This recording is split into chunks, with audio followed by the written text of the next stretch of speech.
Here we have a lovely painting by René Antoine House. It's like a French guy from like the 17th century. And it features the mythology of Apollo and Daphne. Like Apollo in like an earlier episode, he had gotten into like a stupid fight with Cupid to see who was like the best archer. Since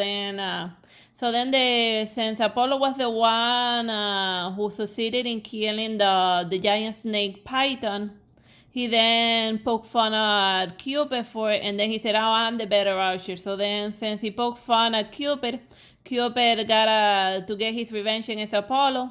He made Apollo fall madly in love with Daphne, but then he shot an arrow of repulsion at Daphne to make her extreme hate Apollo's guts. So then here's the scene with Apollo madly in love with Daphne, chasing after her, and she doing her best to run away from the creepy stalker. So then over here in this moment is when Apollo finally caught up to Daphne, and then she begged her father to turn her into a tree or something to get away from like the creepy stalker. So then that's how her father. Was able to save his daughter from the sticky situation. So then, yeah, Apollo was able to catch up with the girl, but he wasn't able to consummate their union because, trying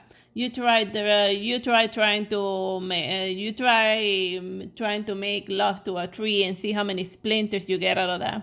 So then that's why. So then he made a crown using the leaves of a laurel tree, and then that's why he always wears a laurel crown, and that's the reason why in the Olympics, back in the day when you would win the competition, they would give you a laurel crown in order to remind you of, yeah, you won the race and all of that. But deep down in the sport competition, like most sport competitions in general, it's like an